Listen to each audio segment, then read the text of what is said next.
Occasion ఏదైనా location ఎక్కడైనా తెలుగువారి వేడుక అంటే ఆలివ్ మిఠాయి ఉండాల్సిందే. ఆంధ్రప్రదేశ్ ప్రభుత్వం కృష్ణా నది పైన మరొక ఆనకట్ట నిర్మించేందుకు ప్రణాళికల్ని సిద్ధం చేస్తుంది. గతంలోనే వైకుంఠపురం బ్యారేజ్ గురించి పెద్ద ఎత్తున చర్చ జరిగింది. 2018లో దీనికి సంబంధించినటువంటి శంకుస్థాపనలు కూడా జరిగినాయి. అప్పుడు 10 లక్షల క్యూసిక్ల కెపాసిటీతో ఉండేటువంటి బ్యారేజ్ నిర్మించాలనేటువంటి ప్రణాళికని ఏపీ సర్కార్ చేసింది. 2018లో ఈ పనులకి సంబంధించినటువంటి టెండర్లు కూడా పిలిచారు. నవయుగ కన్స్ట్రక్షన్ కంపెనీకి, ఇంకోటి వెంకట్రావు కంపెనీకి సంబంధించినటువంటి కాంట్రాక్ట్ కంపెనీలకి ఈ పనులు అప్పగించేటువంటి ప్రయత్నం జరిగింది. అయితే వైఎస్ జగన్మోహన్ రెడ్డి ప్రభుత్వం 2019లో వచ్చిన తర్వాత ఈ బ్యారేజ్ విషయంలో వెనకడుగు వేశారు. ఆ నిర్మాణాన్ని ఆపేశారు కూడా. సో ఇప్పుడు ఉన్నటువంటి తాజా పరిస్థితుల నేపథ్యం, అమరావతి నిర్మాణం జరుగుతున్నటువంటి తీరు, ఎగువన ఉన్నటువంటి కృష్ణానదిలో వచ్చేటువంటి వరదను నియంత్రించడానికి ప్రకాశం బ్యారేజ్కి పులిచింతలకి మధ్యలో ఒక ఆనకట్ట ఖచ్చితంగా ఉండి తీరాలనేటువంటి నిర్ణయానికి ఆంధ్రప్రదేశ్ ప్రభుత్వం వచ్చింది. అసెంబ్లీలో దీనిపైన ఒక స్పష్టమైనటువంటి ప్రకటన కూడా చేసింది. ఈసారి 10 లక్షల క్యూసిక్లు కాదు, ఏకంగా 15 లక్షల క్యూసిక్ల కెపాసిటీ ఉన్నటువంటి బ్రిడ్జ్ కట్టాలనేటువంటి ఆలోచన చేస్తుంది. వైకుంఠపురాన్నే దీనికి వేదికగా చేయబోతుంది. అసలు ఏంటి వైకుంఠపురం కథ ఏంటి ఒకసారి పరిశీలించేటువంటి ప్రయత్నం చేద్దాం. వైకుంఠపురం అనేది ఆంధ్రప్రదేశ్లో హైదరాబాద్ నుంచి వైకుంఠపురం వెళ్ళేటువంటి రూట్లో కనిపించేటువంటి ప్రదేశం. ఇది ఒక విధంగా చెప్పాలంటే కృష్ణానదికి ప్రకాశం బ్యారేజ్కి ఎగువన వచ్చేటువంటి ప్రాంతం. ఈ ప్రాంతంలో మనం ఒకసారి ఇది జూమ్ చేసి చూస్తే కనుక గూగుల్ మ్యాప్స్లో కూడా చాలా క్లియర్గా కనిపిస్తుంది. ప్రకాశం బ్యారేజీ ఇక్కడ ఈ ప్రాంతంలో ఉంటే కృష్ణానదికి ఎగువన దాదాపు ఒక 40-50 కిలోమీటర్ల ఎగువన ఉండేటువంటి 50 కిలోమీటర్ల పైనే ఒక ఎగువన ఉండేటువంటి ప్రదేశం కింద మనం దీన్ని చూడాల్సి ఉంటుంది. ఈ మధ్యలో ఎక్కడ కూడా నీటి నియంత్రణకు సంబంధించి కృష్ణానదికి పెద్ద ఎత్తున వరదలు వస్తే నియంత్రించేటువంటి వ్యవస్థలు ఏవి కూడా ఈ ప్రాంతాల్లో లేకపోవడం అనేది ఒకేసారి వరద పోటు పెరిగిన సందర్భంలో ఇబ్బందులు పడుతున్నటువంటి పరిస్థితులు చాలా ఎక్కువగా కనిపిస్తున్నాయి. ఈ నేపథ్యంలోనే విజయవాడ దగ్గర ప్రకాశం బ్యారేజ్ ఉంటుంది. ఇక్కడ అమరావతికి అతి సమీపంలో చూస్తే కనుక ఈ ప్రదేశంలో వైకుంఠపురం కనిపిస్తుంది. సో ఇక్కడి నుంచి అమరావతి రాజధాని నిర్మాణం, ఇది అమరావతి పాత అమరావతి టెంపుల్, ఇది ఇక్కడ అమరావతి రాజధాని నిర్మాణానికి సంబంధించినటువంటి సీడ్ క్యాపిటల్ ఏరియా ఇక్కడ నిర్మాణం జరుగుతుంది. సో వరద నియంత్రణకు సంబంధించి అమరావతిలో కొండవీటి వాగు సమస్య ఒకటి ఉంది, అక్కడ పాలవాగు సమస్య ఉంది. వీటన్నిటిని నియంత్రించడానికి ఇంటర్నల్గా వరద నియంత్రణకు సంబంధించినటువంటి వ్యవస్థలను ఇక్కడ నిర్మిస్తున్నారు. కొండవీటి వాగుకు సంబంధించినటువంటి లిఫ్ట్ స్కీమ్ కూడా ఇక్కడ ఏర్పాటు చేశారు.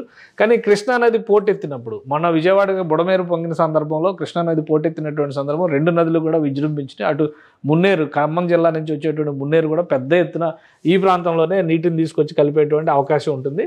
సో అలాంటప్పుడు ఆ స్థాయిలో వరద వస్తే నియంత్రించడం అనేది మరొకసారి కష్టమయ్యే అవకాశం ఉంటుంది. కాబట్టి మొన్న వచ్చినటువంటి హైయెస్ట్ ఫ్లడ్ లెవెల్ 11 లక్షల క్యూసిక్ల నీరు మొన్న వచ్చింది.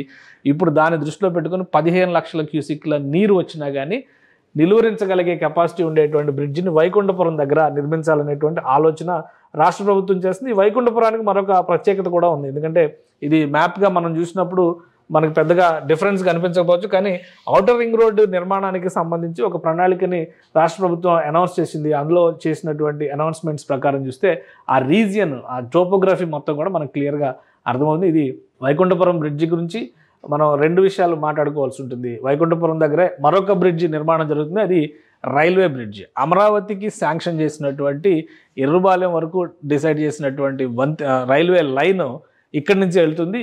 ఈ ప్రాంతం నుంచే ఈ దాములూరు వైకుంఠపురం మధ్యలోనే ఇక్కడ ఒక బ్రిడ్జ్ నిర్మాణం జరుగుతుంది. ఇది రైల్వే బ్రిడ్జ్, రైల్వే ట్రాక్కి మాత్రం సంబంధించినటువంటి బ్రిడ్జ్. సో ఇదే ప్రదేశంలో ఒకవేళ ఇన్నర్ రింగ్ రోడ్డు కనుక టేకప్ చేస్తే ఇక్కడ మరొక బ్రిడ్జ్ వచ్చేటువంటి అవకాశం ఉంది. కృష్ణానది పైన వంతెన, కేవలం వంతెన మాత్రమే వచ్చేటువంటి అవకాశం ఉంది.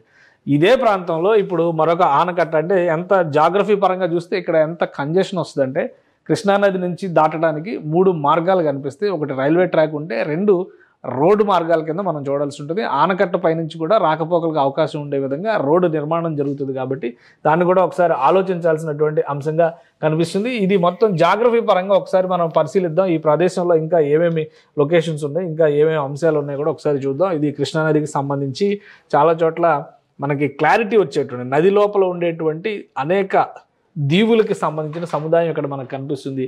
సో వైకుంఠపురం దీనికి సీడ్ క్యాపిటల్కి సంబంధించి ఇదంతా కూడా సీడ్ క్యాపిటల్ ఏరియా. ఈ సీడ్ క్యాపిటల్ ఏరియా, ఈ స్క్వేర్స్ ఉన్నాయన్నీ కూడా సీడ్ క్యాపిటల్ ఏరియా, అంటే కోర్ అమరావతి రీజియన్ అవుతుంది.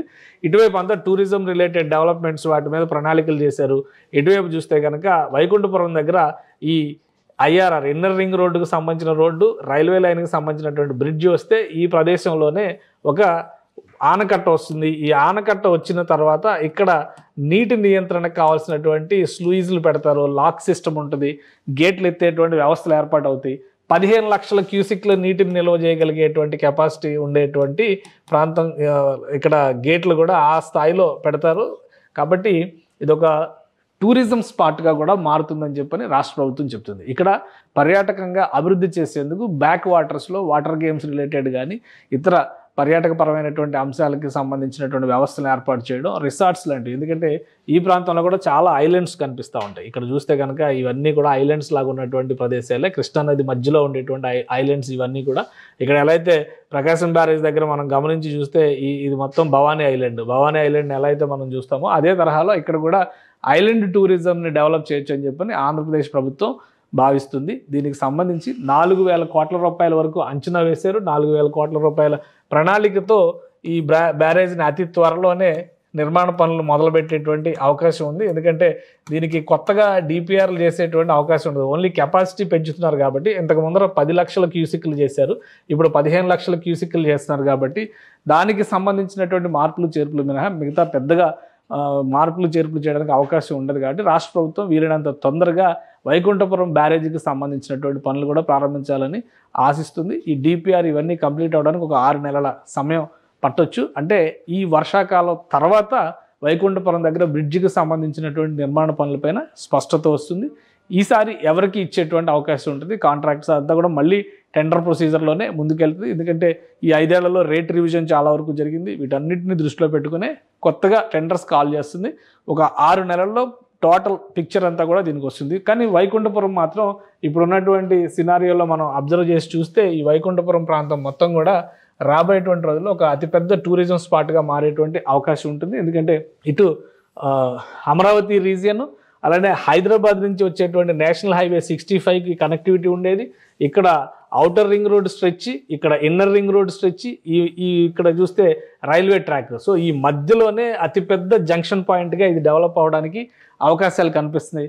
వైకుంఠపురం పరిసర ప్రాంతాల్లో ఉండేటువంటి ఇతర టూరిజం రిలేటెడ్ అంటే టెంపుల్ టూరిజం కావచ్చు, ఇతర చారిత్రక ప్రదేశాలపైన కూడా రాష్ట్ర ప్రభుత్వం అధ్యయనం చేస్తుంది. ఇప్పటికే మనకున్నటువంటి సమాచారం ప్రకారం రాష్ట్ర పర్యాటక శాఖ అమరావతి దాని చుట్టుపక్కల 100 కిలోమీటర్ల రేడియస్లో ఉన్నటువంటి చారిత్రక ప్రదేశాలన్నిటిని కూడా ఒక షార్ట్ లిస్ట్ చేసింది. దానిని సర్క్యూట్ల రూపంలో టూరిజం కోసం డెవలప్ చేయాలనేటువంటి ఆలోచన చేస్తుంది. కాబట్టి ఇప్పుడు ఇటువంటి బ్రిడ్జిలు వచ్చినప్పుడు అది మరొక సదవకాశంగా రాష్ట్ర ప్రభుత్వం భావిస్తుంది. కాబట్టి అన్ని విధాల దాన్ని సద్వినియోగం చేసుకునేందుకు ప్రణాళికని పైన కసరత్తు చేసేటువంటి అవకాశం ఉంది. ఒక 6 నెలల్లో దీనిపైన మరింత క్లారిటీ వచ్చేటువంటి ఛాన్సెస్ ఉన్నాయి. సుమన్ టీవీలో మీ పర్సనల్ అండ్ బిజినెస్ ప్రమోషన్స్ కోసం కింది నెంబర్కి కాంటాక్ట్ చేయండి.